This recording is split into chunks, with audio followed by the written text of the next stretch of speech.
not only the user, because in food, we have a difference between the customer and the consumer. So the customer is the person that experiences your product at the point of purchase. Okay. And the consumer is the person that actually uses the product, the end user. You're selling baby food, for example. The people that buy are not the people that eat, that consume. You're selling pet food. Please just share. There's share. Oh, there's share of shelf. You will see why I brought him to our podcast. God, wait, please. There's share of mine. There's share of shelf. I said I went home last year.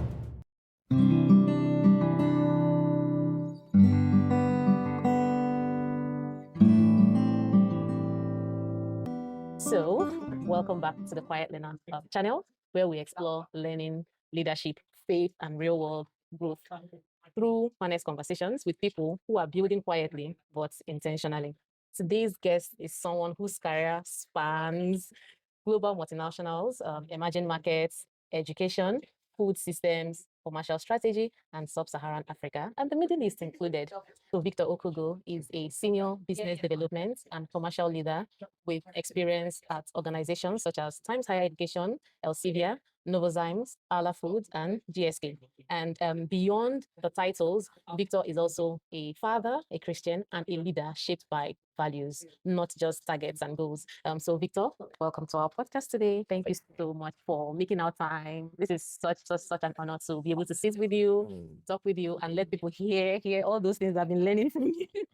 The opportunity to allow, because this time last year, I met you, same London, we were together, Anish, and you poured out a lot of wisdom, a lot of knowledge, and I was like, oh my God, it took me, I think, 1 week to digest. I just kept telling my husband, oh my God, do you know what I heard today? This is like 1 year of business school in one meeting. This is like, I did not know how to communicate or convey what I had heard. I'm glad. It was a lot, and I feel that other people should also have access to that kind of knowledge to be able to learn from you. I know you try to put yourself out there, but no, we are here to tap from the knowledge. So you're welcome to the channel. Thank you. Yeah, thank you so much. Thank you so much. So you've worked across Nigeria, West and Central Africa, the Middle East, and global markets. So when you look back, what do you think prepared you for operating confidently across such diverse regions? What was that preparing factor that's made you equipped, so to say, to operate? Thank you so much, Chidima. Thank you so much. It's a pleasure to be here, and I count it a really rare privilege because Thank you. Channel. I've been following the channel for some time, and Easy for me. So to your question, first of all, it's a thing of, I say privilege again, to be able to operate at a global level, as you mentioned. When I started my career, I started with a global company, but very locally in Nigeria. GSK, right? GSK, in Nigeria. Yeah. So basically, I had always had it in mind to work and have an influence beyond my local environment. I grew up in very rural environments. I was a very, I'd say, a reclusive kid growing up, right? But over time, I started getting exposures quite early in church, right? Church. Yes, in church, where basically you start getting little responsibilities, little opportunities to stand in front of people, things like that. And basically getting into the university was it sort of blew things up. Yeah, which was where I met Victor in university. So getting into university, getting into campus fellowship, you get into some spaces where the level of responsibility you get to handle, combining that with academics, so you get to start understanding life, understanding responsibility, understanding influence, right? And connecting with people, because again, I'd say it from where I grew up, right? You don't get a lot in terms of mentors, in terms of people to look up to and all that. You don't know what is possible. So when you get into spaces like that, you are unpacking, you are unpacking a lot of things. I'm going to come back to this idea of looking up to people, because I'll just say that once I find out that there's no one in my environment to look up to, I know it's time to change. I need to pack my bag. I need to find someone to look up to, because the moment I stop looking up, I stop growing. I agree. But let's continue. I think I'll write down as it talks, and then we're going to come back and unpack those things. It's well. Yeah, I'll just write down. Basically, started within the campus environment. You start hearing stories of people who have gone ahead, people who have done XYZ, and then you look at yourself and you be like, well, I mean, they don't have two heads, right? You can do this too, right? So when I left school, so again, I mean, this is also not not downplaying the spiritual foundations, right? That's one built, because again, life is like a building. Even Jesus compared, life to a building, basically, and the height of that building is determined by the depth of the foundation, basically. Yeah. So there were some really deep foundations that God helped one build at a certain stage in life, that has actually helped through certain periods, basically. So looking at career, looking at because at least till date, I've lived and worked in about 4 countries, right? Which is so basically in Africa and the Middle East. So Middle East. But again, having on ground work, like work projects, all that, I think close to 30 countries now, right? Oh, but 30 countries. But that being said, I don't think you get the preparation in one day. No. Everything that has happened actually contributed to that preparation. It's a compounding effect. So basically, the environment, starting from campus fellowship, spiritual foundations, and then what that did for me was that when I left school, finished service, I started actually targeting some specific profiles of organizations to work with. So I started that quite early. So what were you looking out for in those organizations? So if someone is in UNN, for instance, which is where we came from, if someone is on campus, what should they be looking out for? Like, is it based on, how should they target? So number one, there is no straight jacket response to this, because people's path are determined by their purpose, right? So for some people, it might be to get into a startup, build from scratch, and then dominate in a couple of years within the industry or something. For some people, so I look at this from 2 lenses, and these are the two broad areas God has helped me operate in terms of career. On one end, there are the people who are builders. On the other end, there are people who are managers, right? They require different skill sets, right? So I knew at some point I was going to do a lot of building. So for you, you knew building was part of it. It was what I was going to do for a long time. But that being said, I needed to understand best practice. I needed to understand global templates. People who are doing it great now, what exactly are the structures? How do you work around the structures? And so I was looking out for organizations that had these structures. So I started targeting multinationals very early. And so you did not target startups early? No, not one. There's a lot to unpack. Are you sure 1 hour is enough?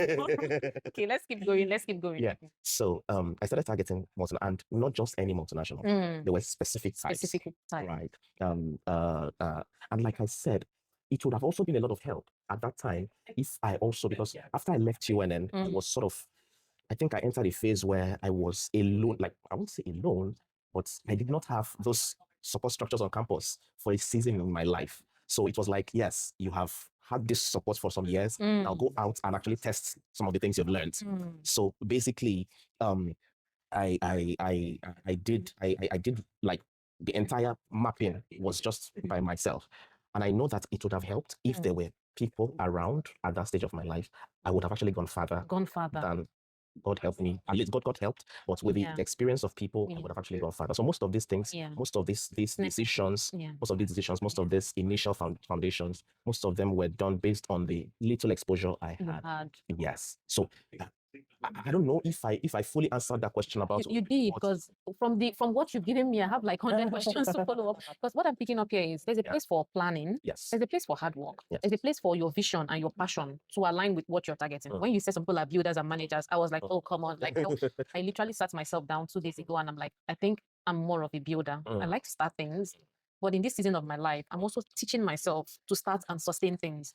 So if you give me something, start this. I have that initial momentum, initial fire. What I need to test and stretch myself into is staying with it. Exactly. Being there, that's staying power. To scale. Exactly. To scale it. So that's where I'm stretching myself. That's staying power. Keep on it. Like you said, stretching yourself, because there are skill sets that are required for each bucket. One. Yes. Okay. There are different skill sets, because there was a time there are people who can build from scratch. But that's put them in a management situation. Operations, business as usual. They crumble. Yes. Not crumble as in they can't do it, but that's the operations requires certain routines. And some people are really not operations. Business as usual. Right. I hate it. So some people need to be challenged. I need to be motivated. But then I consider these things muscles that you build.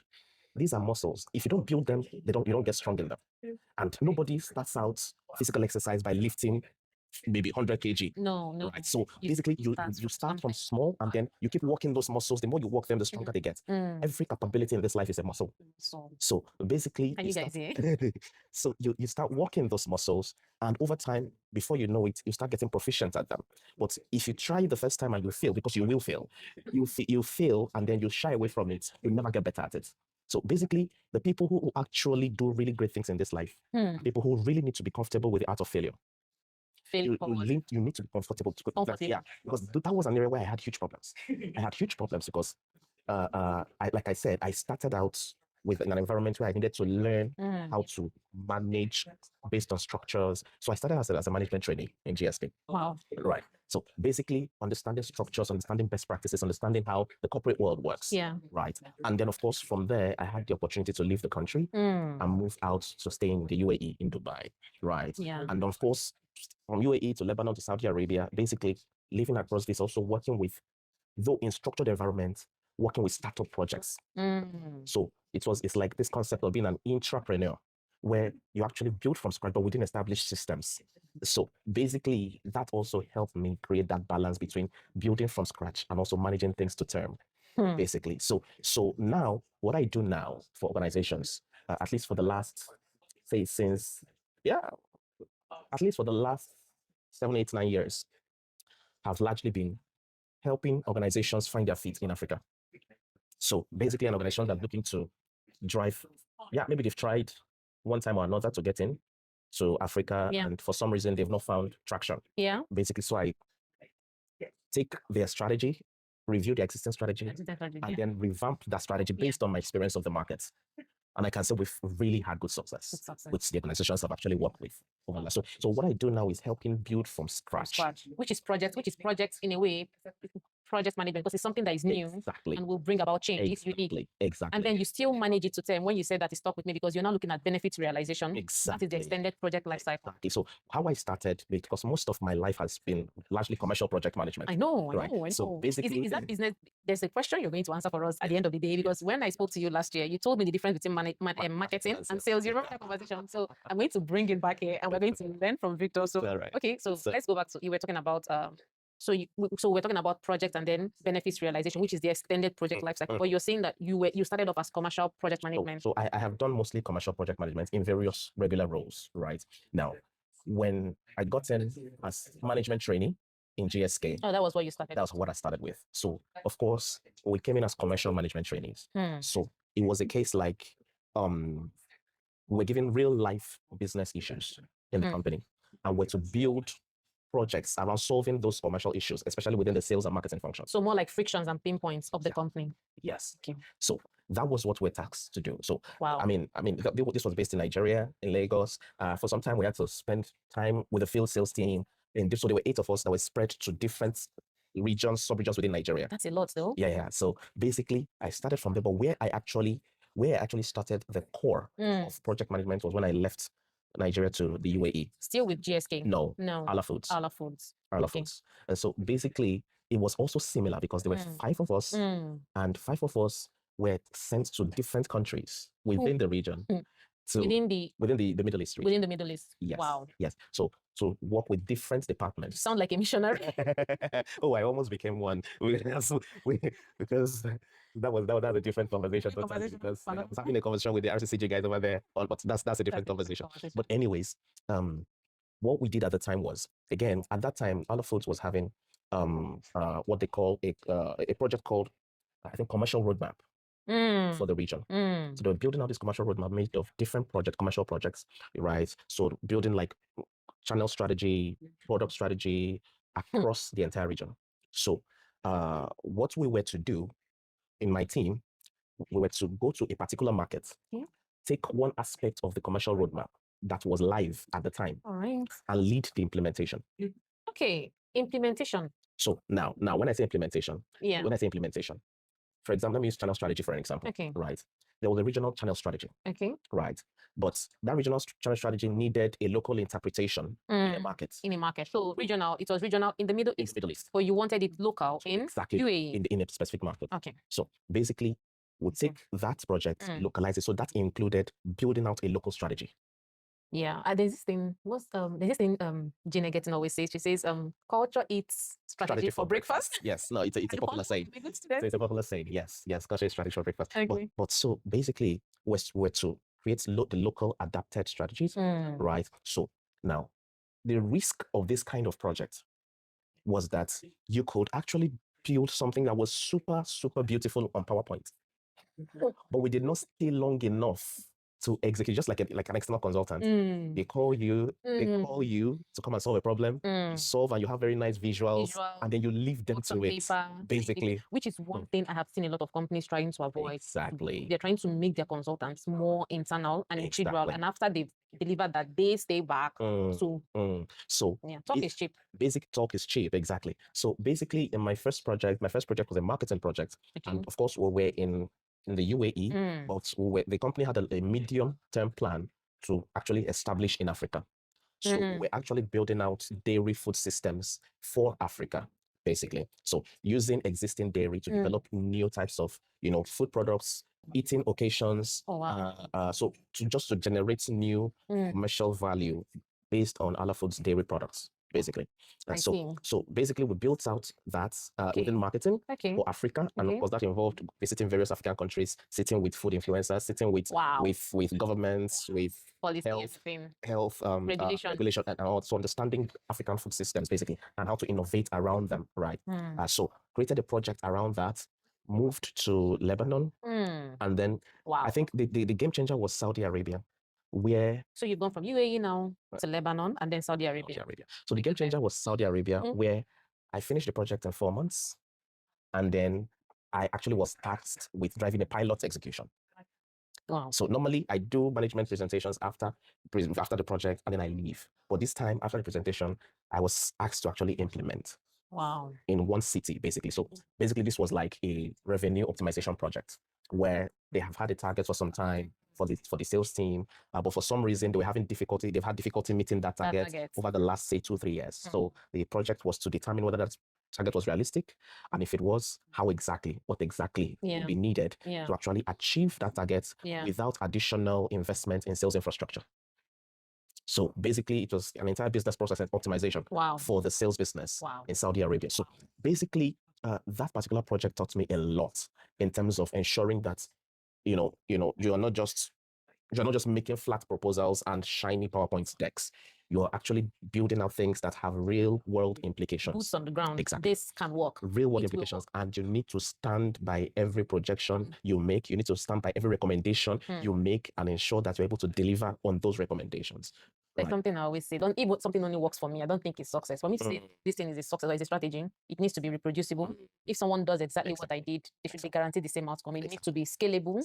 It needs to be transferable. If it just stays for me and works for me, I don't think it is success. But this is my opinion. No, and honestly, there's a lot of truth in that. There's a lot of truth in that, although sometimes there are nuances as well. But there's a lot of truth in that, which I agree with. But yeah, I think I've said quite a lot already and diverted a lot from the question. There's never so much from just what you said. I have 3 pages of notes. See what I said when I met him last year? I was just like this. Like, this is too much. I need to record this. So you've held leadership roles in business development, category management, partnerships, and solution selling in large multinationals. And leadership can sometimes feel different from ownership. I think this kind of like connects back to what we've been saying. So what does real leadership look like inside a multinational organization? I think the last part of that question is, how do you influence without formal authority? Yeah. The last part of that question is what will determine the actual answer. Because while there are general notions of leadership, the principles of leadership are quite applicable everywhere. I agree. However, environments require that you adapt to the realities of that environment. When in Rome, behave like Romans. Exactly. I'll give you an example. If you're a startup founder, right? Especially if you're a technical operator as a startup founder, most times your word is law at the beginning stages, right? You say things and they're done. Yeah. In a multinational, it's different because you're working within a web, right? A web. The organization is sort of like a web, right? You're interconnected with various branches. Yeah. Apart from even branches, functions. Cross-functional. Yes. So for your like a web. Yeah, exactly. Web web. Exactly. For you to succeed, you need other people. Yes. Other people are integral to your people own left stuff. the WhatsApp group. Yes. I'll give you an example. If you're in marketing, for example, no, I mean, it's sales. Sales. I don't know now. I've done B2C or B2B. Let me use B2B for an example. You're in sales in a B2B, right? You've had customer meetings and you've understood the customer needs. And you know that this is something your organization can meet. This falls within your product portfolio, what you can do. Now, however, this customer needs some customized solutions that you offer. And then you sit with him, understand the needs, and go back to your team. You need the people who are developing the products to actually work with you to understand the customer needs the same way you understand it. Number one. You need the people within, say, legal, regulatory, and something to sign off on certain bits, without which compliance, without which you can't ship the solution. You need people within finance to agree with you on price and things, because again, this is a long-term customer. You're looking to give them discounts in order to get them on board. And then finance needs to agree to that this is profitable enough to do and things like that. So you can see how various, imagine that one unit decides to frustrate you. That project will succeed. I am a project manager. This is what I do. So exactly. I work with finance. I work with commercial. I work with legal. So exactly. You need even marketing, like so host workshops. So yeah. So basically, without the buy-in of the various functions that affect your work, you will fail, not because you're not good at what you do, but because of one skill: stakeholder management. Stakeholder management. So that is the answer for, because what do you need to drive influence and leadership within a multinational?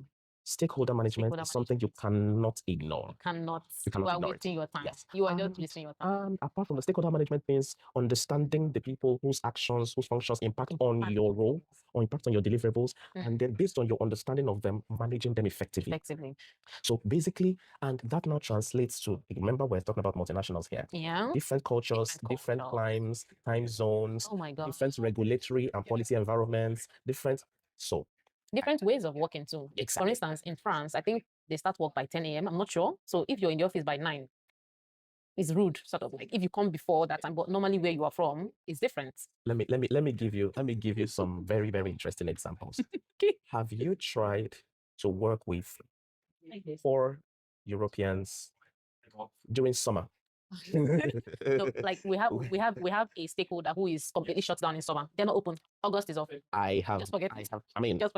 I'm not sure how many people worked with core dames. You can't have deliverables or milestone meetings in August. You're wasting your time. If you're doing a product launch that is in any way dependent on Danish guys in summer, forget it. It won't happen. It's not happening. We take our summer. It won't happen. Even in the UK too. In Nigeria, that's unheard of. It's unheard of. The grind is on. It's unheard of. Summer, and you will shut down for 2 weeks, 3 weeks, 1 month. 1 month. Why? So basically, for if you're working in that part of the world, and a lot of your engagement is with people in Europe, for example, that's becomes a bit of a downtime for you, because you're working, but you know that you push things either before or after. In a couple of weeks, it will be Ramadan in the Middle East. If you think you've lived, you understand Muslim culture in places like Nigeria, I bet you don't know what it is like in the Middle East. Wow. So what's it like? It shuts down completely? So you cannot front load work on them. No, you have to consider their physiology as well, because they are fasting. So you need to consider the workload quite seriously. And then at the end of the fast, they have the Ramadan period, which in some countries they declare 10 days public holiday. Just like we do in Easter and Christmas and all. So I mean, public holidays for Easter and Christmas in Nigeria is like 2 working days, something like that. I'm telling you, 10 days back to back. In the Middle East, public holidays, downtime. Right. So these are things you have to consider across markets. So so hang on, we're talking about European culture, like, so to say, even in Europe is different. The UK, the way we work is different from the way Scandinavian countries work, different from the way Nordic, so it's different. Then you have also in Sub-Saharan Africa, the way we work, our ways of working are different. Now you're also bringing in the Middle East, and let's not even go to US. So basically, you need to know if you're within a multinational environment. First of all, who are my stakeholders? Who are the people whose work impacts on my own output? Your own output. Because here we're taking it for granted that you're good at what you do. But people can make you look stupid. If you do not manage them well. So that stakeholder management is one thing. Now, remember, I've talked about different functions, right? How you interact with your function and others. Now, how you interact with your own region, your own zone and others. there is also how you interact within the hierarchy of the business. Right? How you interact depending on your position, with your peers, with your superiors, with your subordinates. Yeah. And of course, these bits apply to various organizations, whether they are multinationals or not. But remember that in multinationals, it's a complex web. You are dealing with the entire thing, both within your local, and then you are dealing with that outside. That's basically a lot, though. It's a lot. It's a lot. And it requires a really, really good stakeholder management skills. Because it's not just that you've worked with multinationals. It's not just, so for instance, let's give an example. If I work with a multinational, but my job is just in Nigeria or it's just in the UK, it's okay. Once in a while, I might need to talk to someone, but you are actually leaving Nigeria. You are going to Sub-Saharan African countries. You are going to the Middle East. You are here now in the UK speaking with me in London. You are going to, let's say, Indonesia. You're going to those places. So you are not removed from it. You are actively going to the field, and it makes it even more enhanced. Very complex. Very complex. Very complex. So basically, there was a time when I sat in a particular office in a particular country, right? And this was like several years ago, more than 10 years ago, right? I was in a particular office with colleagues, and for some reason, I made a mistake in an email that I was sending to a customer. I made a mistake, and I was beating myself up for it. I went to my line manager and said, listen, see what I've done. How do we correct this? How do we correct this? No, his response was, he burst out laughing. And immediately walked out to tell everybody in the office what I had done in the open office. And everyone started laughing. Now, in the culture where I'm coming from, right? It got more of shame. You should understand. That was hiding, covering up your mistakes. The first time, when he went out and he said it and people started laughing, I felt like entering into the ground. Oh my God. What have I done?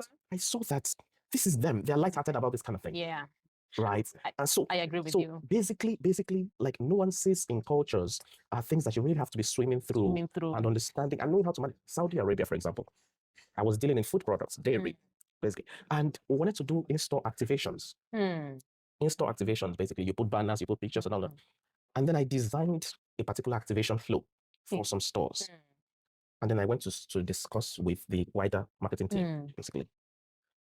And then when they looked at it, they looked at me and they said, you want to put pictures of food products on the ground and people will step on it.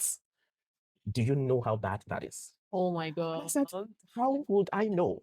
How would I? So basically when we talk about influence in a multinational environment, it's like I said, stakeholder management, but successful and effective stakeholder management depends on how quick you are able to effectively learn your stakeholders. Learn them. Culture back again. We're back to culture, eating strategy for breakfast. So learn them, understand their culture, understand their ways of working, understand what matters to them, understand. Also, at the same time, it doesn't mean that you lose yourself in the process. I was going to ask you, swimming across, you're going from Middle East to Sub-Saharan Africa to Asia, Southeast Asia to Europe to US.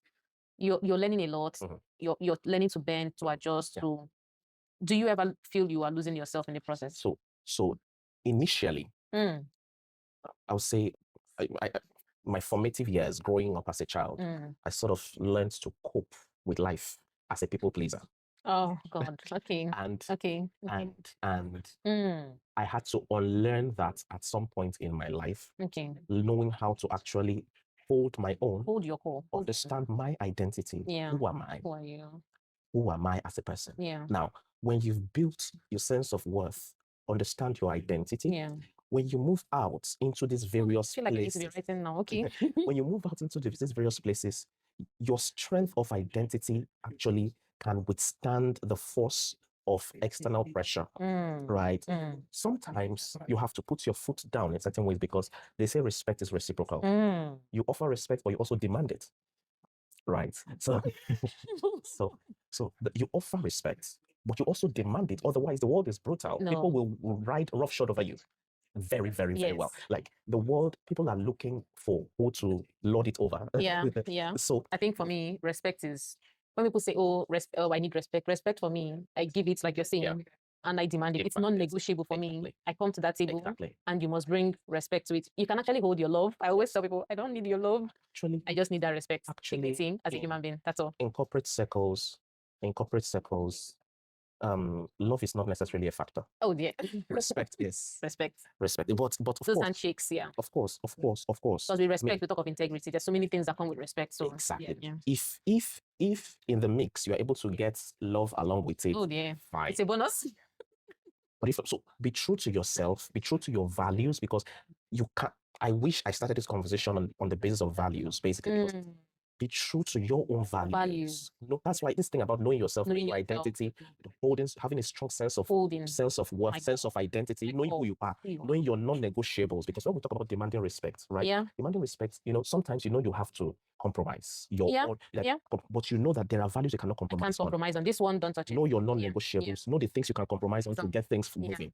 No, because again, as a person of faith, it actually puts there's a lot more demand on you on certain non-negotiables. Yeah. That you just cannot compromise. It's not possible. Yes. There are things you cannot compromise on. But there are things that, they are nice to have, not must-haves. You must differentiate. So must-haves are your non-negotiables. In negotiation and like in when you're doing contracts, and it's called zone of agreements. So basically.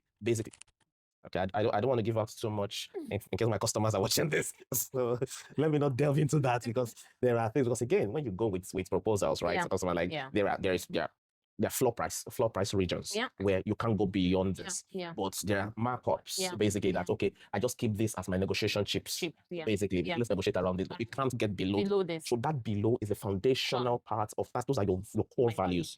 Your core values. There are some values that are non-core. There are some that are core. So if you know yourself, you understand, then when you go out there, you engage with people, you know that basically I cannot negotiate on my core values.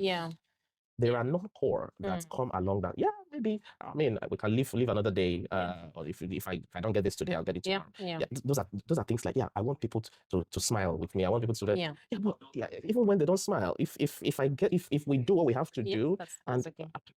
Your smile is not that important at the end of the day. I would like it. A handshake. Yes. I can deal with. I can deal with that. I would like it for the smile to be there, but sometimes life has just made it such that it will not be there. It will not be there. But of course, there's so many things to say around this. But so that question around moving around and ensuring that, holding true to your core. So I think it's important for anyone who's really looking at a global facing position. I'm not even sure if I want it though. No, but it doesn't mean you travel like this. But you can do. Before I started traveling, I was in one spot, but really managing global projects, right? International projects from one place. Yes. So there are some projects. So I was with a particular project manager from the US, like 3 weeks ago. Basically. And he's just working from home, but managing international projects for a multinational, basically. And I work with several project managers from my office as well. Who probably have not left the UK. Yeah. So, but you just have to know that, I will know and I will respect different cultures, but I will also demand respect. Amazing. Basically. So when I started my reading journey, I realized when I go back to look at when I started my reading journey, May-ish in 2024, I started first with psychology books because I felt I had some rough relationships, so to say. So I wanted to first of all understand myself. Why do certain things maybe trigger me? What is it? What is it? So I started with understanding myself, and in so doing, I could understand others. Exactly. I agree. You can't say you want to understand people, you want to study people. What about you? Yourself. Your emotions are deceitful. So someone says, a book I read says, your emotions are not your friend. Like it is not your friend. So something that guides me now is if I'm thinking of if I'm angry or anything and there's a default reaction, do this. How I've trained myself is to do the opposite. If my natural self says, maybe ignore this person, don't talk to them, I will push myself now to do the opposite. And it always works. Another thing I've learned is reframing. Give 10 possible reasons why something happened and just ignore it. This person did not pick your call. They might be driving, they might be sick, they might be in the hospital, they might be with children. Give 10 reasons and give 10 good reasons why it happened. The wisdom behind reframing is something that I wish more people understood. I wish more people there will be less offenses in life. Less offenses. Even from me, like now if I call someone on the phone and they don't pick, and then I've reframed, and sometimes you just leave them. Because reframing is very important because it also frees you. Because naturally, the default thing that will come to your mind is, no, reframe, count it in your head, 1, 2, 3, 4, 10. So why I'm saying this is because I started first with psychology books, understanding myself, understanding people, before I now gravitated towards finance books and investment books. And then while I was doing that, I noticed that finance and psychology, they work hand in hand. Like money is very, very emotional, very, very emotional. Before I now moved into leadership books. career books because I've squiggled across 6 sectors in my career. So interesting. I just found myself. So one bucket of reading or knowledge, one body of knowledge would now lead into the next and to the next. So talking with you about leadership, a lot of things have come out here. We'll talk about stakeholder engagement, situational leadership, culture, eating, strategy for breakfast. And so it's really been an honor to be able to sit with you and draw from real life experience. We're not just reading a book now, we are reading Victor Okeugo. And if you have not read him like I have, this is your opportunity. Please stay with us. Keep soaking up all the knowledge that's going to come up. And hopefully one day we'll get him to create his own YouTube channel where he will teach us a lot of all this. So you've spent a significant part of your career in emerging markets, especially Sub-Saharan Africa. Okay. Many people talk about Africa's potential, but few have actually built commercial strategies on ground. This is true. Okay, from your experience, what do people misunderstand about doing business in emerging markets? Okay, so we have emerging markets as a descriptor for certain types of countries. I was even going to start from there. What is an emerging market? Because there are various definitions for this. Okay. But for the sake of this conversation, let me limit my scope to Sub-Saharan Africa. Okay. And when we say Sub-Saharan Africa, we're talking about the part of Africa that is, I'd say, below Northern Africa. Yeah. So you remove Northern Africa, the remaining part is Sub-Saharan Africa. This is different from the Sahel. Yeah. So basically, I think some parts of the Sahel, some parts of this are in South Africa. So, but just remove the North Africa sub-region. The remaining is Sub-Saharan Africa. And most of my experience in Sub-Saharan Africa has been across West, Central, and East Africa. Not a lot in Southern Africa, right? Most around West, Central, and so basically a bulk of 30-something odd countries, right? 30-something across that range. Now, people that are developing solutions for Sub-Saharan Africa, one of the first problems we identified in their approach is having a blanket approach to Sub-Saharan Africa or a blanket approach to emerging markets. And you don't only see this in business circles. You see this as well when you have conversations with people who are outside of Africa. They refer to Africa as if it's one country, right? No comment. Yeah. So they refer to Africa as if it's one country, but it's not. It's 54 countries. 54 countries. Right? So basically, also when people schedule plans, strategy for Africa, there is this homogeneity in their approach. That is the first recipe for failure. I see. Right? It's the first recipe. So part of what I do is to help create clarity.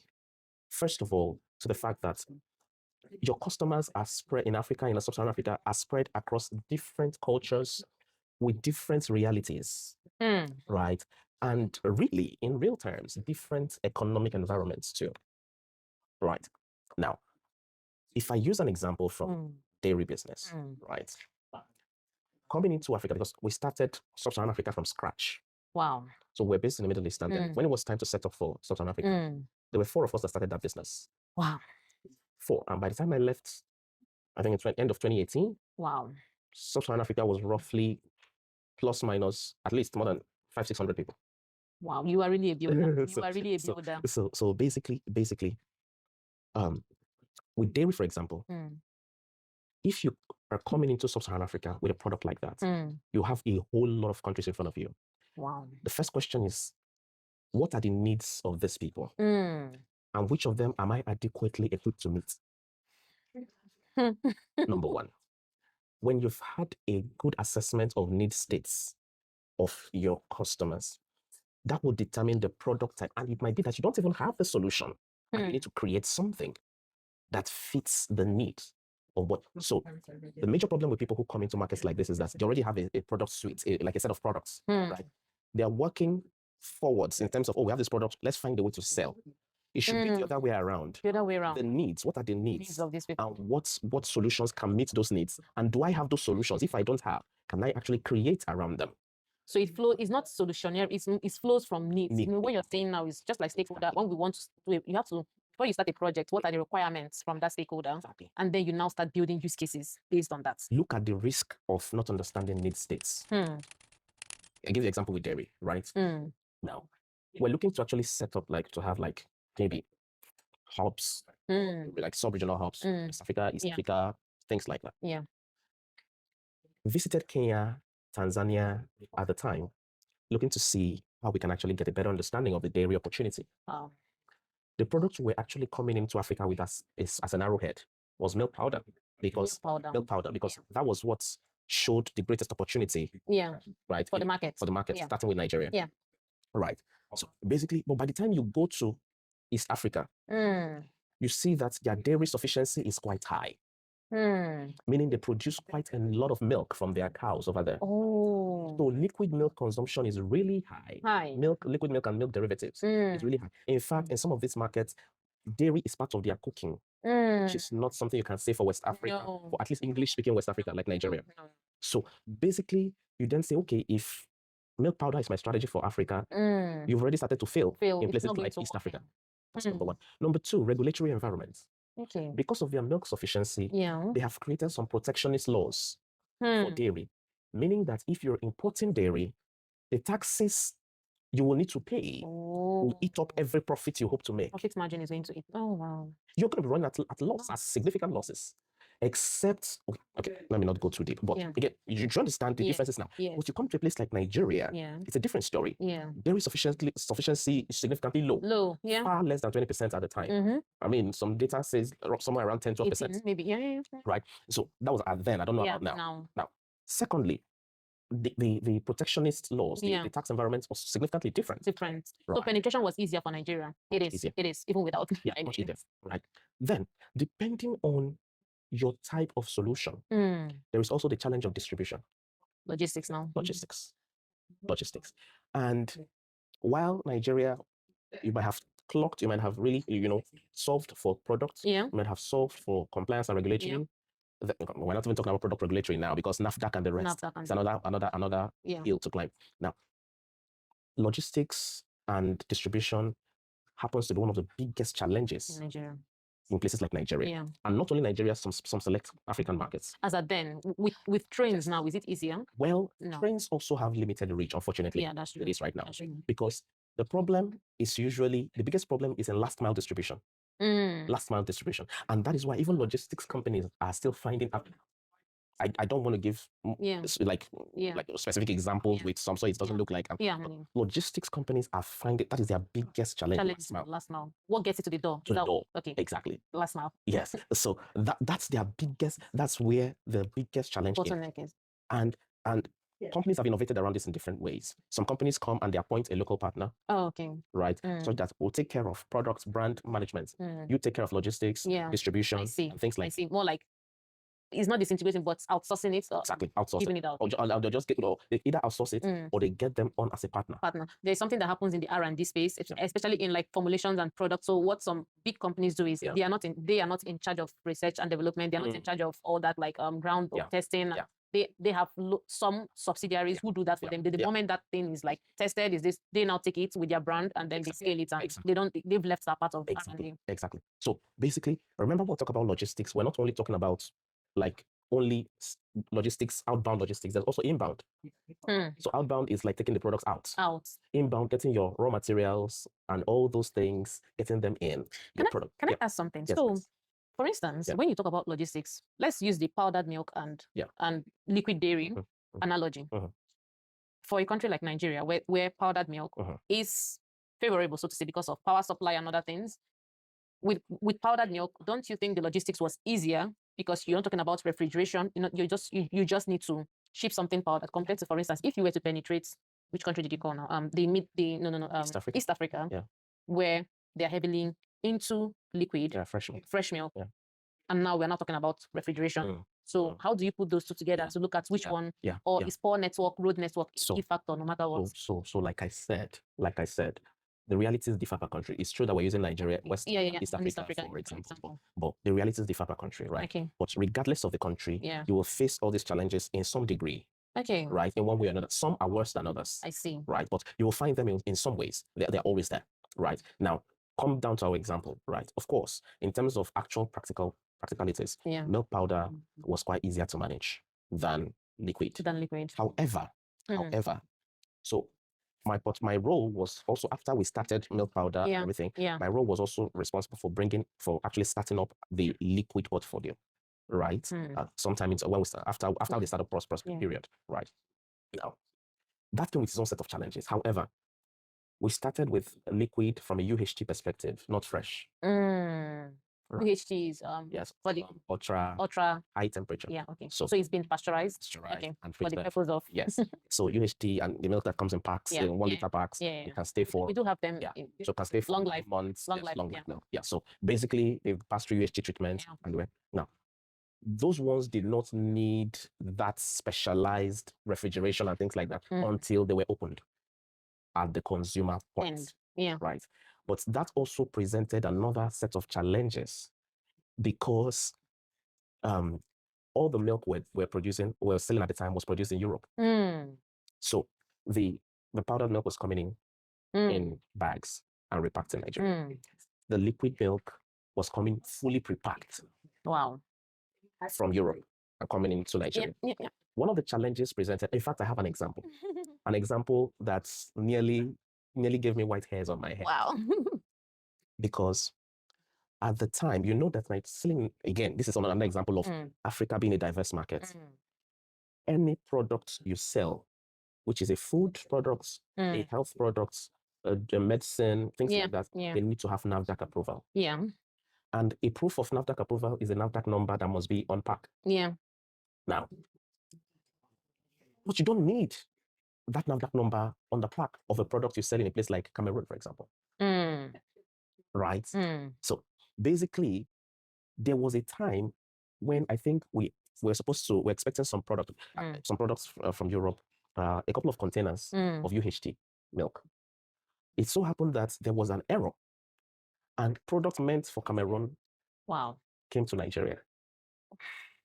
So we had about, I think, 2 containers full of products without NAFDAC number. Wow. And you can imagine what the implication of that was. They were seized at the port. Whoa. So we had to start a fresh process. Wow. So now it was grueling to get NAFDAC numbers on each product, one by one. Couldn't you just have sent them back? We couldn't. Wow. We couldn't at the time. Wow. So basically, I think this is a good illustration of the fact that African markets are diverse. To scale regulatory registration in places like Nigeria and Ghana for food products is so intense, especially for a multinational company. It's so intense such that you could easily just go to a place like, say, Cameroon and it's a bit easier. So is this more stringent? I don't know if that's the word, strict for food, consumer drugs, and other things. But when you talk about tech, like say, fintech maybe, but when you talk about other technology products, is it different in terms of regulation? So different industries have different levels of regulation. Right? Different industries, so depending on the industry. You just mentioned fintech now, basically. Yeah. And these guys at Money Points will tell you. They will tell you how much fines have come under due to regulatory pressure. Wow. People like these guys that process payments, Flutterwave, will tell you to get licenses in various countries because now they are really Afrocentric. They really want to enter as many African countries as possible. But to get the licenses per country, and these are some of the problems as well that hopefully African leaders can really come together to see how to solve it. Because I would say some of these things they've started solving for them in places like the EU. Making it one market and a European zone market sort of. Exactly. In the early days of my career, there was a time when, for example, and this is just regulation, we've not even talked about movement around. Oh, yeah. There was a time I needed to have a meeting in Cameroon. Cameroon is just by cross river there. By the corner, bordering Nigeria. But because there was no direct flight and I would never go by sea, I had to take a flight. Ivory Coast. Oh, wow. Connect and then take another flight to Cameroon, which was before me. Wow. So it's better now because you have some flights now. Oh, yeah. So movement is connectivity. And thankfully we're also seeing some ease in visa regulations in places like Kenya. Yeah. Have you tried getting a Ugandan visa? Hopefully my British passports can carry. Yes. No, it's better for people with non-African passports. It's much better. Let's take a bit of a break from emerging markets. We'll come back to that later. But I wanted to, last year again when we were discussing, I want people to hear this. So you studied mass communication as your bachelor's. That was your background. But then you were telling me, like when you were in GSK, you had to start reading science, like not just for the sake of, okay, this is biology. You had to start studying biochemistry. You had to start studying food. You became a scientist. Let's unpack that. This was not GSK per se. Okay, it was Novozymes. Novozymes, yes. When you joined Novozymes. It was Novozymes. Novozymes is a pharmaceutical? No, so they produce industrial enzymes. Industrial enzymes. Study biochemistry. He was learning that. So basically, like you mentioned, my degree was in mass communication. Yeah. And even in secondary school, I was not a science student. I was not even commercial. I was in the arts, basically. So basically, when I left the university, I started with a commercial position. So I had to really get into understanding finance, reading up debit and credit, things like that, revenue, income statement, things like that, and all. Then, of course, by the time I moved into Novozymes, it was still a commercial role, business development. But you're selling industrial enzymes, right? Your customers, the people you have to speak to in your customer organizations are R&D directors. Research and development, R&D. Yeah. R&D directors. Now, some of these guys have had PhDs before you were born. I like the emphasis on before you were born. And now you have to convince them that the solution you're bringing is better than what they've known for years. Look. And you are just a flat-out commercial guy. You've never sat in a physics or chemistry class, and you want to prove. Do you see the situation I was in? Yeah. So basically, you had to study. Yes, after my first few meetings, I felt so useless that, of course, I could hold my own in commercial meetings. Yeah, but I knew that I needed to be more effective in how I position my products. Right. I had a technical colleague, but he wasn't with me all the time. No. There are times when, in fact, my technical colleague was based in South Africa. And then I have to raise business in West and Central Africa at the time. So basically, I knew that for me to move at the pace that I wanted, I needed to get a foundational understanding. And this was because I was coming from Arla Foods at the time. And one of the things that helped me with Arla Foods was that I went to, because of the time I spent in the company and the various roles I've held and the various markets, I actually went to the foundational level, understand dairy production from scratch.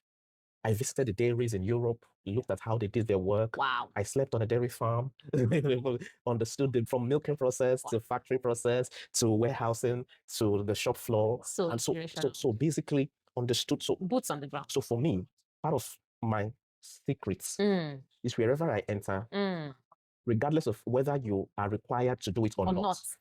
Go to root causes. Grassroots. Go down to understand root causes in your industry. I am in the space sector now. And when I came in, I was like, okay, I just manage projects, but what he's saying is true. I now know about positioning, navigation, and timing. I now know about what's it called, quantum PNT. I can call myself a space. You have to know it. So you might not get to like expertise level. No, you are not just an expert. Get an understanding. Foundational. And that was what I tried to do in Novozymes. That listen, I'm selling industrial enzymes. Yeah. There's a lot of biochemistry happening here. Yeah. So why not just go to understand from biochemistry from the root cause? So and again, I was selling these industrial enzymes to food manufacturing companies and flour mills. Oh, I see. And so basically, I watched a number. In fact, I signed up for a baking class. Just that I did not have the time to attend. I could bake in the house, but there are there were some elements of commercial baking that I really didn't understand. So the idea was get into the mind of your customer, understand how your customer thinks. Basically, that was the driving force. There's a concept like this in marketing or in business. Is there like when you understand the customer, like where the heart of it? I think there's a concept. I'll look. Oh, of course. I mean, there's a term. I might not know the exact term you're referring to, because but basically the idea of succeeding in business. User experience, is that it? So yeah, I mean, so user experience is an interpretation of the understanding you have of your customer. So user experience is just like interpreting your understanding of the customer in how they get to experience your products. Because you can manufacture this power bank, for instance. But have you tried to use it? Is it usable? What's the usability? So yeah. So basically, in fact, not only the user. If you're talking about experience now, not only the user, because in food we have a difference between the customer and the consumer. Ah, okay. Who is the customer? Who is the consumer? So the customer is the person that experiences your product at the point of purchase. Okay. And the consumer is the person that actually uses the product, the end user. You're selling baby food, for example. The people that buy are not the people that eat, that consume. You're selling pet food. Please just so baby food, for instance, as a mom, I buy baby food, but my baby eats it. Pet food, I buy pet food, but the pet uses it. And then the consumer is the person who is. So the end user is the consumer. The customer is the person that engages at the point of purchase. basically. So sometimes the customer and the consumer can be the same person. Yeah. But you also have to design their experiences at those various touch points. My goodness. I had never thought about customer and consumer as being different. Yeah. So basically, if you are doing an advert for, say, a kid's toy, right? The kids will use it. But they're not the ones buying it. They're not the ones buying it. But as a marketing person, as a commercial person, you have to optimize for the experience of the buyer and the experience of the user. I agree, because if I buy a toy for my kid and I don't know how to set it up, I won't buy it again. It's not going to sell. That also even plugs into the advertising materials that you develop. Who are you developing it for? Are you developing it actually to create it? Because just like you said at the beginning, when we were talking last year, we talked about difference in marketing and sales. Yeah. Basically, where we said marketing, the job of marketing is to actually create a pool. A pool. While the job of sales is to create a push. A push. So while sales guys ensure that the product is at the point of purchase. Yeah. To make sure it's available. It's available, right? Yeah. And that the customer has good reason to select it above others. Yeah. The job of the marketer is to ensure that whoever is coming out is pulled to that product. That product. So they have a nexus, they have a meeting point. A meeting point. Yes. So the meeting point, which is the point of purchase, the salesperson has a role, the marketing person has a role, right? Wow. The marketing person designs whatever tools are used at that point of purchase, having the psychology of the customer in mind. Wow. The salesperson ensures that those design materials are set up correctly. Please, when are you starting your own YouTube channel? We learn all these things in just one podcast. How many people will stay tuned? This is like so basically these functions operate hand in hand. Yeah. Basically, I'm trying to remember from where I diverted now. The question at the point of the next question that led to this learning. Oh no, user experience. Yeah. So the user experience. Yeah. So basically, for me. I'm a business development person, so I have to consider. It's more of sales. I have to consider end to end, both sales and marketing. So most times, my core function is a selling function. Okay. But of course, in the region where I am, most of the time, at least for the last 7-8 years, it has just been me in market. There's a marketing person, there's a finance person, but they are not right there in the market. I'm the one, You're the one in the market. So I have to actually do the sales function, and if there is any marketing activity, the execution also rests on me. Right? The local country execution, I have to lead that as well. So basically, I have to think, I have to be in the head of the customer. The head of the customer. Understand how they think, understand what their need states are, understand how. So for me to actually understand, in the case of this B2B for Novozymes, my customer were these R&D directors. So I needed to get it. That was actually what pushed me to start looking into biochemistry, spending nights. I'll work in the day, I'll read in the night. I'll work in the day, I'll read in the night. So I did that for like 3 months. So one of the things I talk about on my channel is to help people to not just to stay stuck in a particular place, but squiggling. So because I've squiggled across 6 sectors, if a career does not serve you, it's time to change. So do you consider that you've squiggled in a way? Or do you think you've been in just one area? Let me answer this from, I'd say, maybe a semi-philosophical perspective.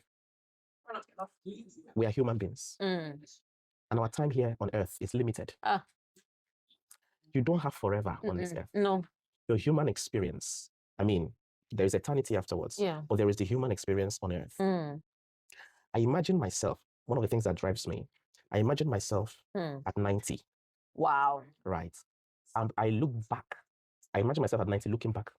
A few moments later. You were saying mastery. We're talking about mastery depth, and then professionals push beyond the boundaries. We need people who have stayed long enough to melt barriers, to push beyond, which is really important. So in as much as some of us will squiggle, some of us will actually stay. But I think the idea is that our lives should look as beautiful inside as it looks outside. So whatever you're doing, even though you want to stay long enough, I think we should all need to find that that joy, the passion. And like we're saying, the thing around our path and our purpose. Basically, the fact that your path is determined by your purpose, right? Basically, and you added something that the environment. It also determines the environment. Basically, so that's really important. And the environment, it cuts across a number of strata. So work environment, which we're talking about in terms of career. Culture, So, but also your local environment as well. You know, your local environment as well, where you find yourself, where you live, right? For instance, in the UK, finance, London, those in finance. So I mean, like for me, for example, I've had a couple of friends and former colleagues. They've reached out with some serious concern. Wow. Serious concern.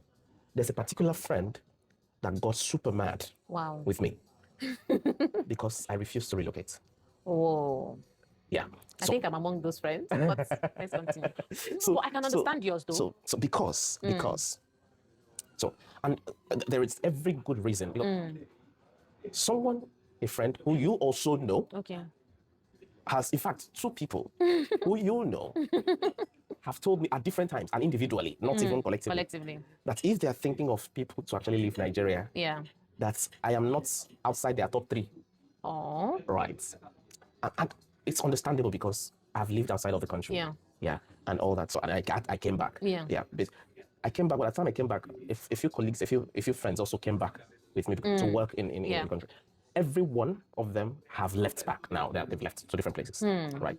And to some extent, I would say that what they are doing, right, is sort of not restricted to geography. Do you understand? Right. Geography doesn't determine it. For me, the story is a bit different. Because at some point, especially when I moved into international business development, one, I saw an opportunity in that career space, not for the present, the future. Over time, you see that a lot of startups are coming out of Africa. Yes. At the same time, multinational companies are still looking to find feet in Africa. Right. With all this happening, and will continue to happen, I have figured that they would definitely need people who have an on-ground understanding, native experience of the markets. Right. Of course, you can read about the markets, you can watch, you can speak to people, but basically people who understand the market, not just from one country perspective. So my work requires me to actually be on ground across these various markets in Africa. Wow. Right. So for me, I'm building up what I call battle stories. Battle stories. That I know would help position me in certain ways in the future. Right. So I cannot do what I'm doing living outside of Africa. Yes, and I agree.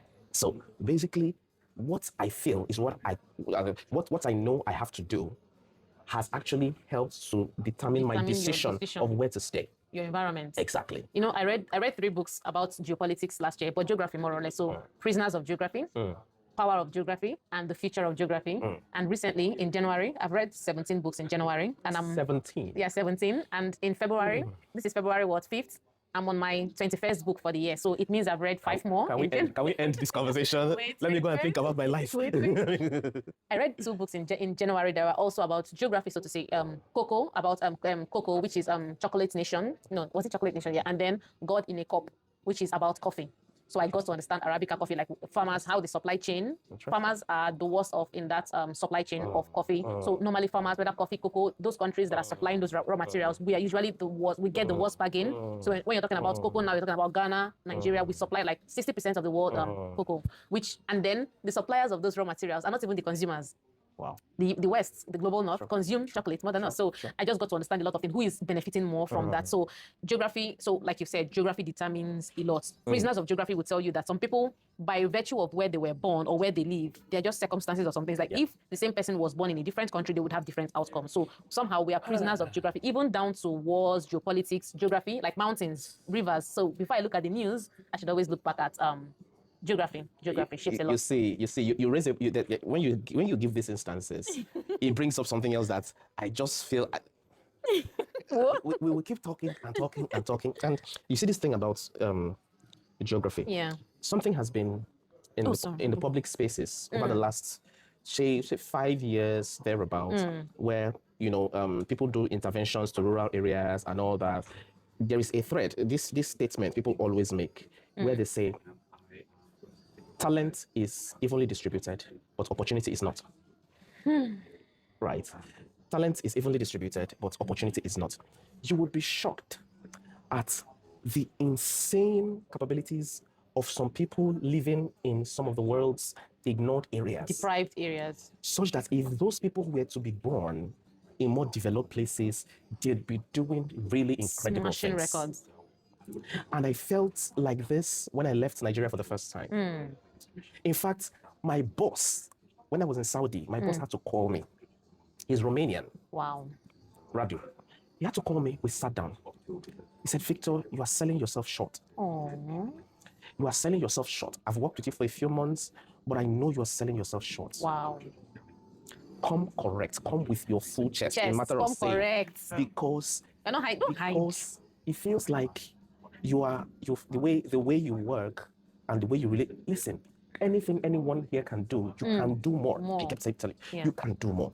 The fact that they had the opportunity to refine their skills in developed societies does not mean that you cannot also refine those same skills. You are in the same environment now. Take advantage of it.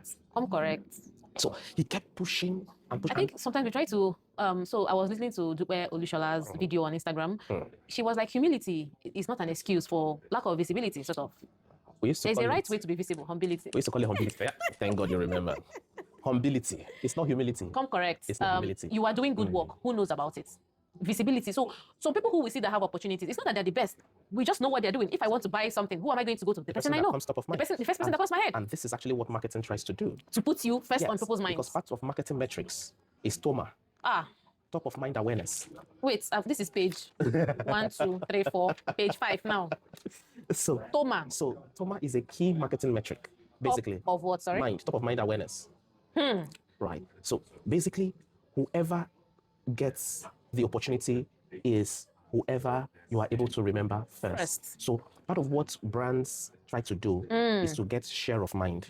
Right. So it's not just market share. There's share. Oh, yes. There's share of shelf. You will see why I brought into our podcast. God, wait, please.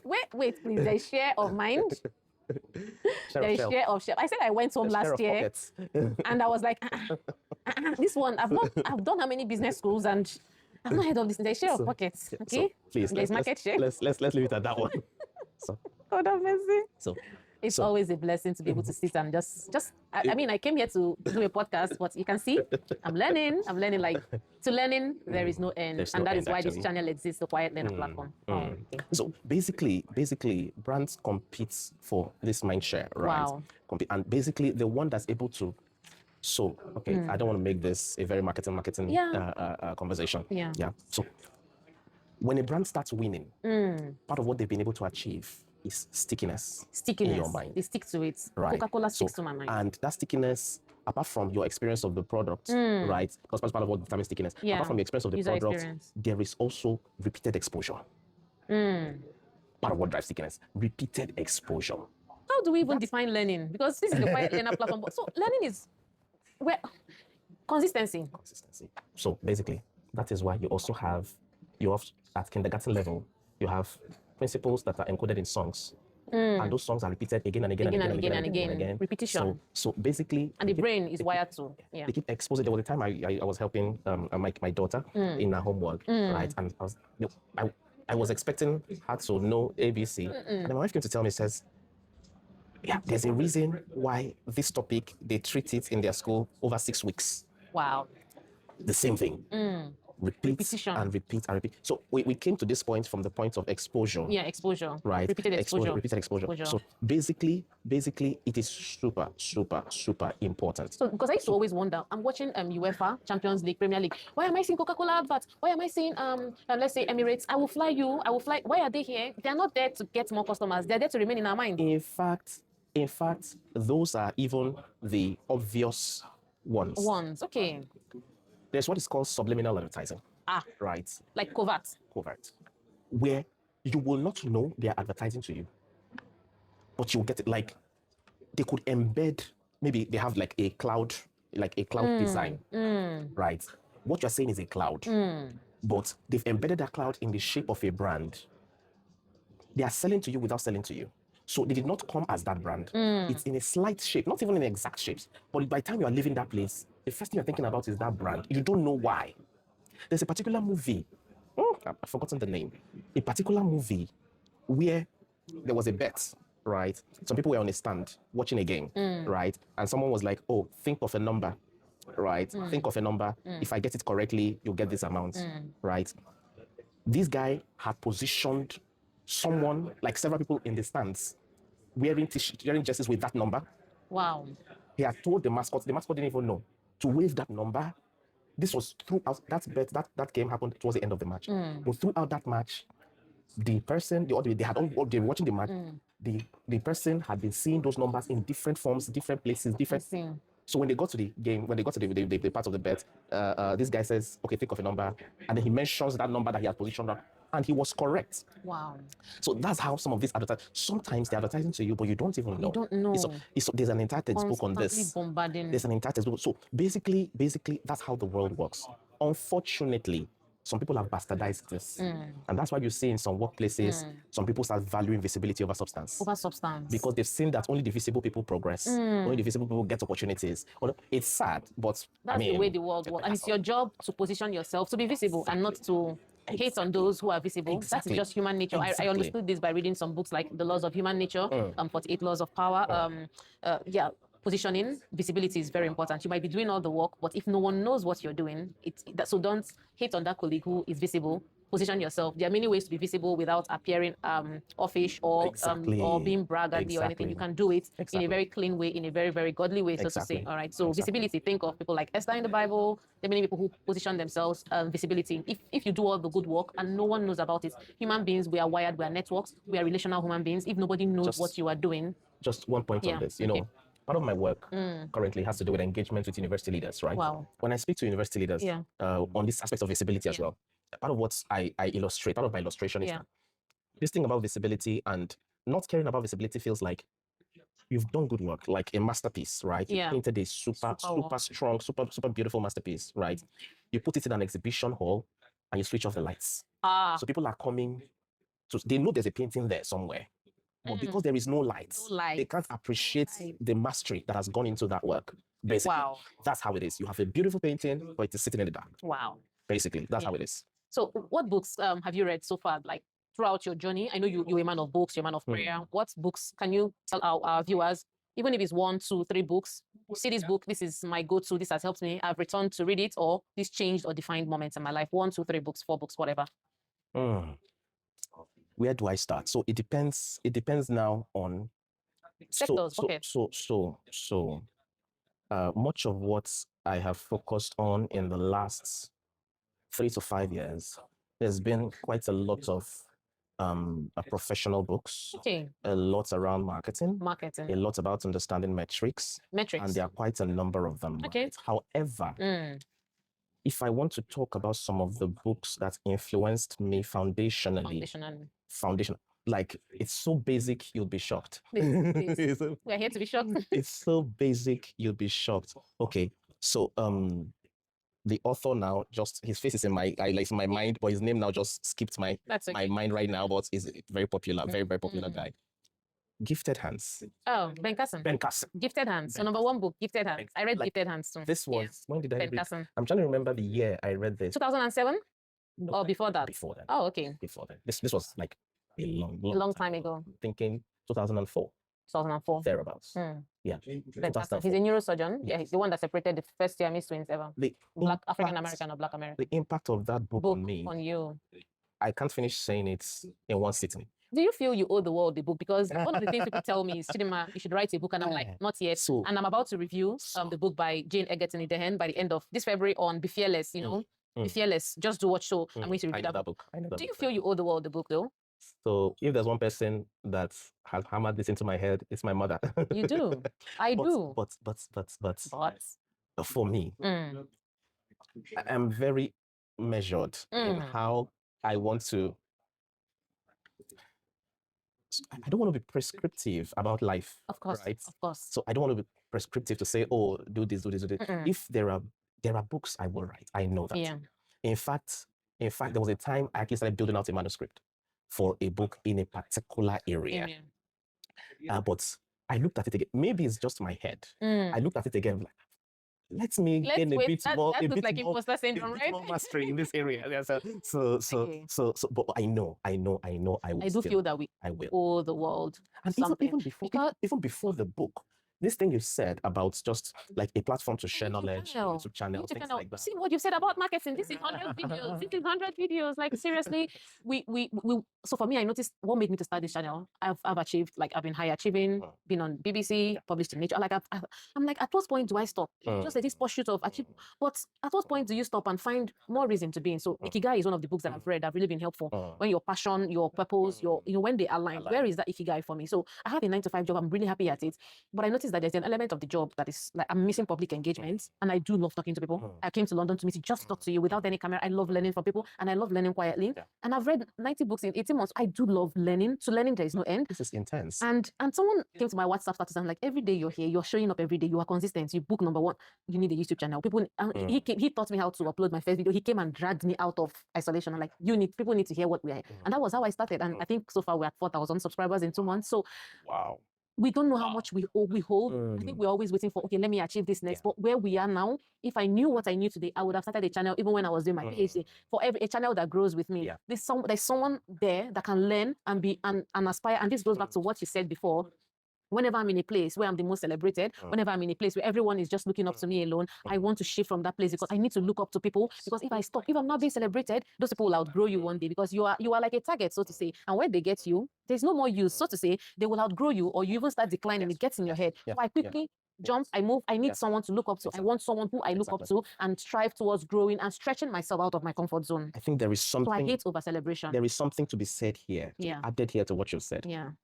A lot of people don't know the impact or the importance, right, of having something you are looking at. Someone to look up to. This person has done it. I can do it. Now, when people look at mentorship, they look at it from the angle of, somebody that has been like extremely accomplished. And I go, that's mentorship, right? Yeah. I think can provide guidance and all that. It mustn't be close up though. But there is not enough people talk about peer mentorship. Peer mentorship. Wow. Not enough people talk about peer mentorship. Right. There are some people that are my friends that, in fact, one of them even has like a mastermind. Wow. Where they're like, I don't know how many of them, they're like, she calls them board members of her life. Wow. Right. So people in different areas that are her friends, she runs ideas by them. She checks, this, is this. But one thing peer mentorship has done for me is that God has helped me. That there are people that I can look around.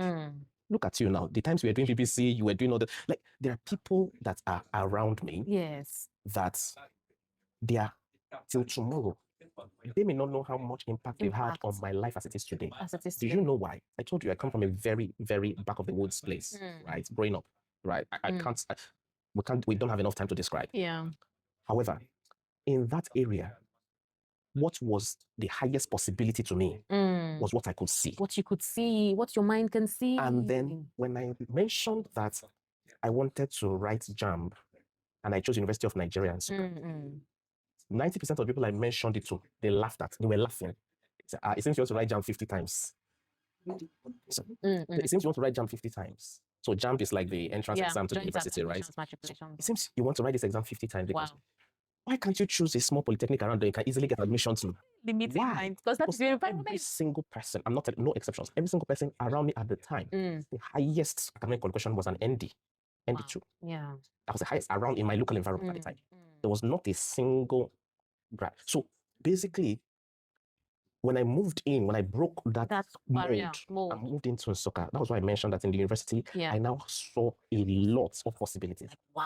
Now, leaving that environment, right, coming out, what peer mentorship has done for me is that when somebody I know achieves something, I know, this is possible. This is possible. This is possible. It's possible. I'm at a phase now where I know that nothing is impossible. But at that time, earlier in my life, I needed to see people doing things because there were lots of stories about limitations.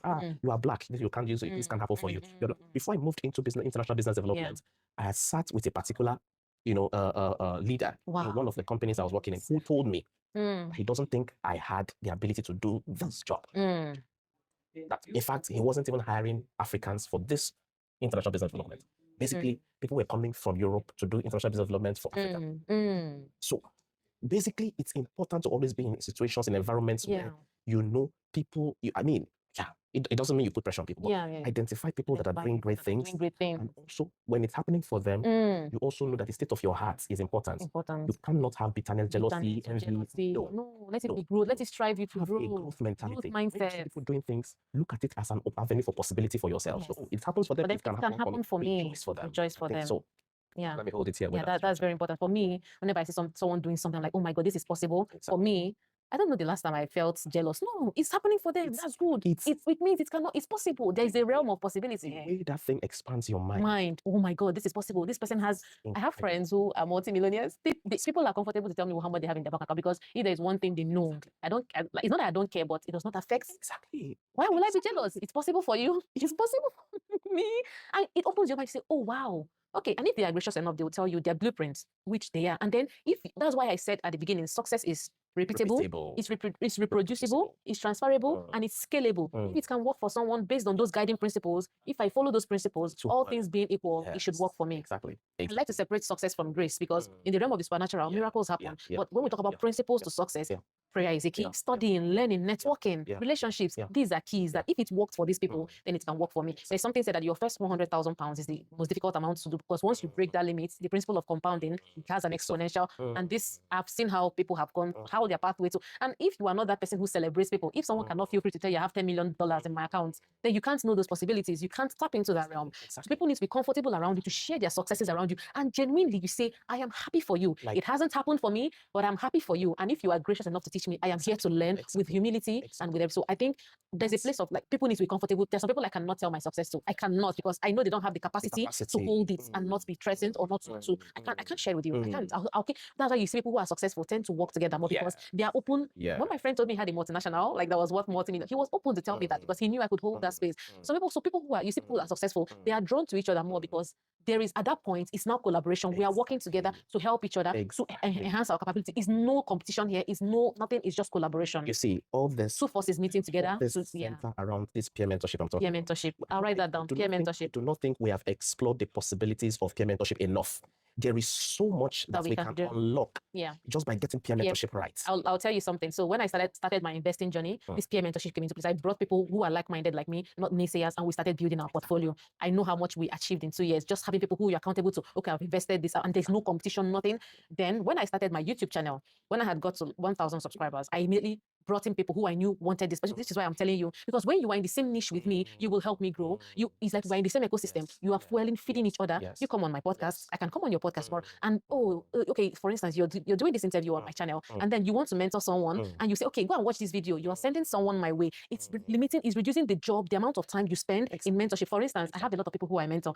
Now, I found myself repeating mentorship every Saturday. I'm on a call. Now, once you ask me about career and squiggling, I send you 10 of my videos. Once you ask me about how did you read this book, I don't waste time on WhatsApp chats. I just send you my video, how I read 40 books in one day. I have another video where to find audiobooks. I don't spend time now in mentorship. It used to take my time. Saturdays, I spend 9 hours mentoring people. It currently takes my time. It takes your time. Start a YouTube channel because once you just come to me, I'm struggling with my emotions, or I have this problem at work or with my marriage, maybe my emotions. I have a course on YouTube on managing your emotions and receiving feedback based on the book. Thanks for the feedback. I have books on squiggly career because I've read these books and I've put them down, documented. There are podcasts, there are courses. I have like 6 courses now. So I don't spend my time talking. Now I now go into scaling. It has worked for me. It can work for you if you watch these videos. Now I'm on to the next thing. Because sometimes when we rise and try to pull others up, we end up getting dragged down because we are spending a lot of time. And so for me, that is the purpose of this channel. Go and watch this video. Go and watch. So it helps me mentorship. I'm giving back. And that's why you see me. I'm trying to drag people like me who have succeeded. See, I know what is eating your time. You need another level. I know what takes your time. Drop it here, document it. And we have 25% of my subscribers are from India. Wow. And you see where we are traveling to? We're traveling to Mexico, we're traveling to Brazil. So, but if you are just doing it within people around you, you're only impacting the lives of Nigerians and maybe those in England. But my reach has gone to someone in Maharashtra in India, has gone to someone in Pakistan, someone in South Korea. They're following me. So this is where we now scale it. Yes, it's helping those in my immediate environment, but this impact also travels. It's helping someone in a remote village somewhere in Mumbai. It's helping someone somewhere else in Uruguay. You know, because I look at my channel analytics and I know where my subscribers come from. So when you succeed, yes, while you're trying to raise people or even peer-to-peer mentorship, set up a system. My YouTube channel is a system. I don't repeat what I've said, how to read 40 books. I'm not going to say to 10 people. I just send you a video. And there's another thing I do. Like I said, I try to mobilize people who are going the same way. So I only belong to 2 WhatsApp groups where I comment. My first WhatsApp group is my investment group. We only talk about finances and investment there. The next WhatsApp group I created was on YouTube creators, people like me who started their YouTube channel. And all we do is that's what we're building. We're building this community, we're building. And once I'm done with that, the next thing I want to do, I already know what to do. I'll bring people who are going the same way because there's power in that number. We generate the first few engagements to give that, bringing people, oh, this video will help you. You don't need to know 100 people. You need to know 50 people who know 100 people. And that's how a network is built. So you bring people together who are doing the same thing. And then with that, they give you accountability. They give you encouragement. They engage with they take your work to where you cannot go. And you're also, it's a mutual relationship. You do it for them. And you build. So I would not have got to 4,000 subscribers in 2 months, but I have a village with me. And the people in my channel, one of them got to 2,000. She's currently at 3,000 subscribers in 1 month. Now, the mistakes I made, because I brought them after I had reached 1,000, they did not make those mistakes. They just knew what to do. So one of them is approaching 1,000 after 1 month. The other one is at 500. People stay 10 years and they don't have 500 subscribers. But this is the power of peer mentorship, because it has worked for me. And again, success, transferable. I'm not doing it for them to pay me back anything. But if this thing has worked for me, it should be able to work for you. And you being in the same YouTube ecosystem or in the same creator ecosystem makes you appreciate, and you need people who are doing the same thing with you. So this one of the things I say, like success, if it only works for you, maybe it's not success. You need to transfer it, make it, replicate it in someone else. Because tomorrow, for instance, if something happens to you, who do you fall back? There's a video on my channel, whose light will you reflect?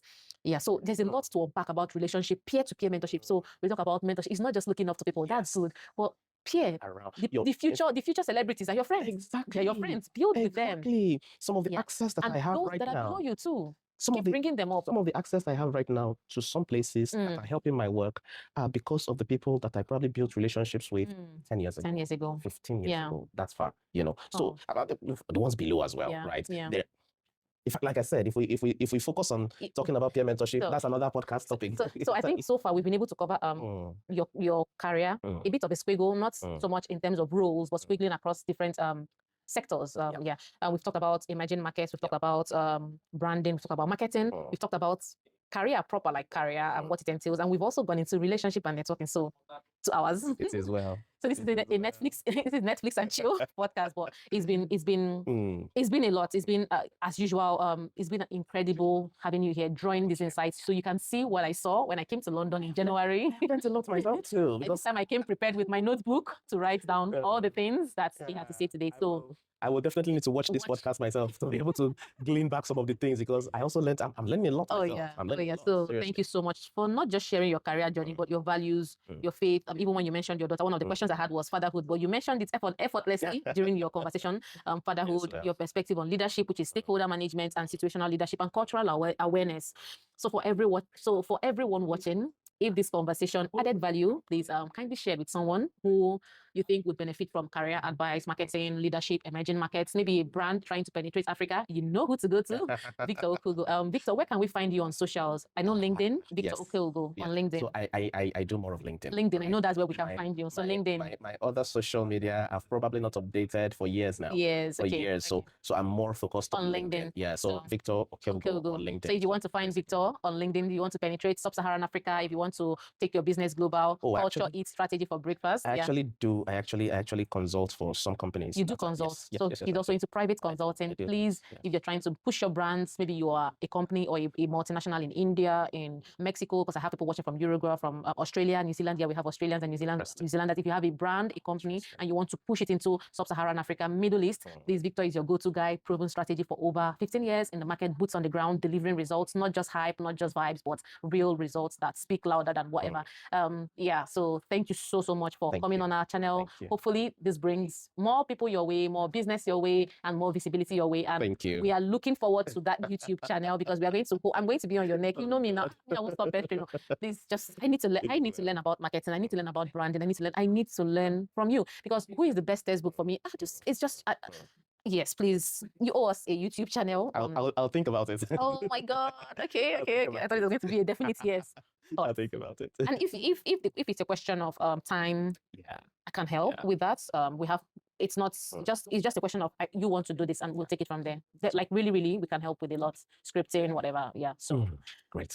You just need to put a camera in front of your face, and we'll get to editors. I actually have equipment for this today. You just need to put it, even if you're tired, you're about to sleep, just put a camera, record. There's a script, and then we get you. We have a team that does this for you. We want to learn from professionals who have, because we have a lot of people who are influencing, but there's no substance. They have not lived that life. You are here, you've lived it.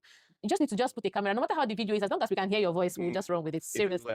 Seriously. I'll take you up on that offer. Yes, please. We have a team. We have, I don't get, they're just doing their job. I don't get any benefits. It's just efficiency, and it's getting the word out that this is what you do, visibility, let the world know. These are the things you've conquered. This is how you've triumphed, and it can help someone somewhere. Great. Thank you so much for watching. Thank you so much for being patient to the very end. See you on the next episode of this one was about leadership and emerging markets. So I think the next one is going to be Founders Corner. Please just stay tuned and hit the subscribe button. Bye-bye. Bye-bye.